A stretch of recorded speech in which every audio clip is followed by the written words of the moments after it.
A radiograph is obtained of a stillborn fetus with marked limb shortening. I am showing you the babygram.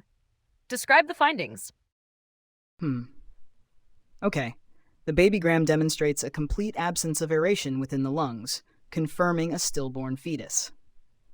The thoracic cage is extremely narrow and constricting. The pelvis shows small, squared iliac wings. The long bones of both the upper and lower extremities show severe shortening and bowing, with prominent flaring of the metaphyses, producing a classic telephone handle appearance of the femora. There are no cortical fractures, calluses, or generalized osteopenia to suggest osteogenesis imperfecta. These findings are highly characteristic of thanatophoric dysplasia. What are the key differences between thanatophoric dysplasia, osteogenesis imperfecta, and Jones syndrome on a neonatal babygram? Well, thanatophoric dysplasia is characterized by a very narrow thorax, squared iliac wings, and severely shortened, bowed long bones with the telephone handle appearance of the femora, but normal bone density and no fractures. Osteogenesis imperfecta, the most common lethal dysplasia, presents with generalized severe osteopenia, multiple fractures in various stages of healing, hyperplastic callus formation, ribbon-like or crumpled long bones, and multiple Wormian bones in the skull vault. Jones syndrome, or asphyxiating thoracic dysplasia, also has a narrow, elongated thoracic cage and small squared iliac wings, but the ribs are extremely short and horizontally oriented, and the long bones are only minimally shortened without the classic telephone handle bowing. Describe the genetic basis and clinical types of thanatophoric dysplasia.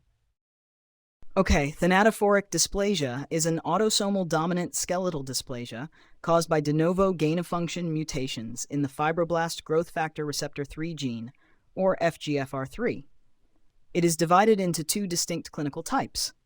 Type 1 is the most common, featuring severe rhizomelic limb shortening with curved telephone handle femora and normal skull morphology. Type 2 features straight long bones, but is distinguished by a severe cloverleaf skull deformity, or Kleeblatt-Scheitel, caused by premature fusion of multiple cranial sutures. What is the primary cause of lethality in these infants?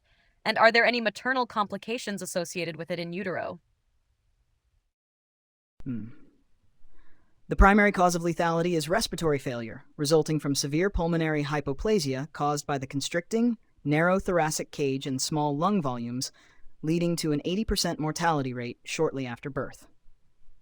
In utero, thanatophoric dysplasia is frequently associated with maternal polyhydramnios, which occurs because the fetal thoracic constriction and micrognathia impair normal swallowing of amniotic fluid.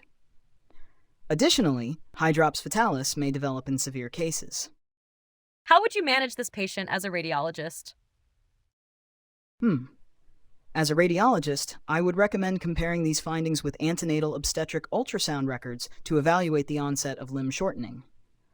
I would suggest counseling the family regarding the genetic nature of the condition, noting that it is almost always a de novo autosomal dominant mutation with a low recurrence risk. I would recommend documenting the lack of fractures to rule out osteogenesis imperfecta type 2. Finally, I would refer the parents to a clinical geneticist for formal genetic confirmation via FGFR3 mutational analysis and support.